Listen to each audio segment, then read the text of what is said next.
नमस्कार दोस्तों। आज हम बात करेंगे झारखंड सीजीएल पे कि आखिर झारखंड सीजीएल में हाई कोर्ट के न्यायाधीश के क्या मजबूरी रही होगी कि उन्होंने एक तरफा न्याय सुनाया, उन लोगों के लिए सुनाया जो लोग कहीं ना कहीं पेपर लीक में संलिप्त पाए गए थे, पेपर लीक करके पास किए हैं, उन लोगों के तरफ ही न्याय सुनाया गया। मगर वैसे अभ्यर्थी जो पीड़ित थे, जो कहीं ना कहीं न्यायालय के पास जाकर गुहार लगा रहे थे कि उनकी आवाज़ को सुना जाए, कहीं ना कहीं पेपर लीक हुआ जाए, इसे जांच के लिए सीबीआई जांच दिया जाए, मगर उनके पक्ष में न सुनाकर कहीं ना कहीं दूसरी तरफ न्याय सुनाया गया। आखिर क्या मजबूरी थी, हम इस पे भी बात करेंगे। जी हाँ दोस्त, आप सोच सकते हैं कि हेमंत सोरेन को आखिर 10 दिन पहले कैसे पता चला कि वो कुछ दिन बाद सीजीएल का ज्वाइनिंग करवाएंगे और उनके पक्ष में ही मामला आएगा। आखिर कैसे ये पता चला? तो कहीं ना कहीं हेमंत सोरेन को ये पता था कि उनके पक्ष में ही आएगा, और ये बात कैसे पक्ष में आएगा, ये कैसे पता चला, इसकी भी पुष्टि उन्होंने कर ली थी। क्योंकि आप जानते हैं कि तो जो नेता अभी बीजेपी के साथ आ जाए, उसका सारा जो पाप है और सारा जो गलत काम है एक मशीन में धो जाता है। और उनके पास एक ऐसा मशीन है कि उनमें सारी करप्ट नेता को डालो तो अच्छा होकर बनते हैं।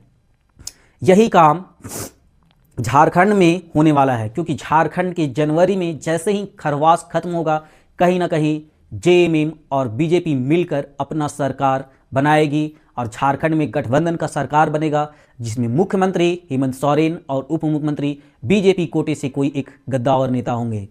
तो कहीं ना कहीं दोनों नेताओं की मिली भगत थी और कहीं ना कहीं दोनों तरफ से प्रेशर दिया गया, और यही प्रेशर के कारण न्याय की देवी कहलाने वाला कोर्ट भी बिक चुका और गलत फैसला सुना दिया।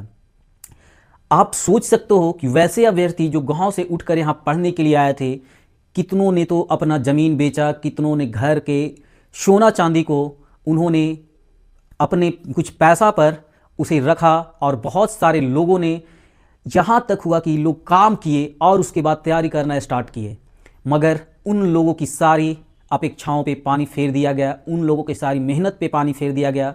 और जिन्हें न्याय की देवी बोला जाता था, जो लोग हार कर एक आस लगाकर आते हैं उसके दरबार में कि उनकी आस को सुना जाएगा और उसके लिए न्याय किया जाएगा। आप देख रहे होंगे कि न्यायालय में जो बगल में रखा रहता है काला रंग का पट्टी, उसके अंदर उसके आँख पे बांधा जाता है।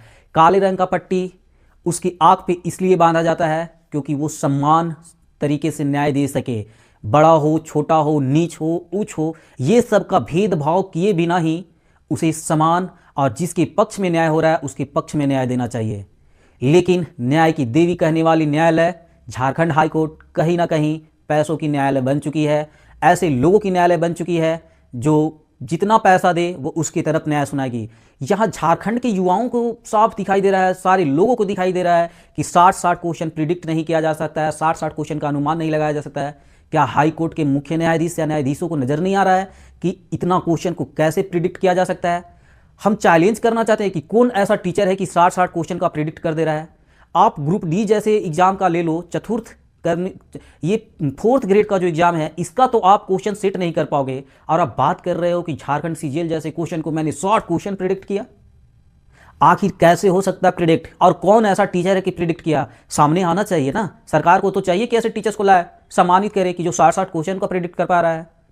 हमने तो आज तक कभी नहीं सुना अभी तक कि इतना इतना क्वेश्चन का प्रिडिक्ट किया जाता है। यहाँ तक कि खान सर लोग जो भी हैं, एक चैप्टर से इतना क्वेश्चन नहीं प्रिडिक्ट कर पाते हैं, और इन लोग एक जगह से इतना इतना प्रिडिक्ट कर दिया। सारे लोगों को साफ दिखाई दे रहा है कि पेपर कहीं ना कहीं लीक हुआ था, और सरकार और बीजेपी दोनों की मानसा थी कि इसे ज्वाइनिंग करवा दिया जाए, क्योंकि अगले ही मंथ जनवरी में गुप्त सूत्रों से जानकारी मिली है कि जनवरी में कहीं ना कहीं इन दोनों का सरकार बनने जा रहा है।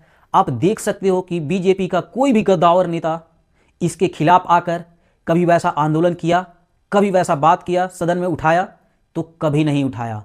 हाँ, चुनाव के समय जिस तरीके से इन लोग मुद्दा उठा रहे थे वो मुद्दा अब नहीं उठा रहे हैं, क्योंकि ये जान चुके हैं कि कहीं ना कहीं हेमंत सोरेन के साथ ही मुझे सरकार बनानी है, इसीलिए कहीं ना कहीं उसके हाँ में भी हाँ मिला रहे हैं। तो दोस्त, अगर आप सुप्रीम कोर्ट की तरफ भी रुख करोगे तो कहीं ना कहीं 1% ही चांस है कि जीत होगी। मैं ये नहीं बोल रहा हूँ कि आप सुप्रीम कोर्ट न जाए, आप सुप्रीम कोर्ट जाइए, क्योंकि लोगों की अंतिम आस सुप्रीम कोर्ट पे ही टिकी हुई है और वहाँ से जो न्याय मिलेगी उसे अंतरिम न्याय माना जाएगा। लेकिन मेरा मानना है कि सुप्रीम कोर्ट से भी उस तरह का न्याय की उम्मीद मत रखिएगा, क्योंकि कहीं ना कहीं केंद्र में बीजेपी की सरकार होने जा रही है और झारखंड में भी बीजेपी और जेएमएम की सरकार होने जा रही है। तो आप सोच सकते हो कि इन दोनों के खिलाफ कोई भी कोर्ट ये नहीं चाहेगी कि इन दोनों के खिलाफ जाकर हम न्याय सुनाएं। आप सोच सकते हैं कि बीजेपी किसी के साथ भी रहती है तो उसके खिलाफ एक भी आप मुद्दा उठाकर देख ले कि न्यायालय उसके खिलाफ जाकर कोई ये कार्रवाई कर रही है या उसके खिलाफ जाकर न्याय कर रही है, तो कभी नहीं। इसीलिए केवल 1% चांस बचा हुआ है कि सुप्रीम कोर्ट की अगर ज़मीर जिंदा हो, वहाँ के न्यायाधीश की ज़मीर जिंदा हो तो स्टूडेंट के पक्ष में सुना सकते हैं। अर्थात आप मान लें कि झारखंड सचिवालय का अंत हो चुका है, जितने लोगों को ज्वाइनिंग मिल चुका है अब उन्हें कोई नहीं हटा सकता है और वो जॉब करेंगे। और वैसे ही वो जिस तरीक़ा से पैसा देकर गए हैं, करप्ट लोग गए हैं, करप्ट तरीके से गए हैं, वैसे ही वो पैसा कमाएंगे और झारखंड के इंफ्रास्ट्रक्चर को बर्बाद करने का काम करेंगे। झारखंड के विकास में अपनी योगदान न की बराबर देंगे, क्योंकि उन्हें पता ही नहीं है कि मेहनत क्या होता है और लोग कैसे मेहनत करके जाते हैं। जय हिंद, जय भारत।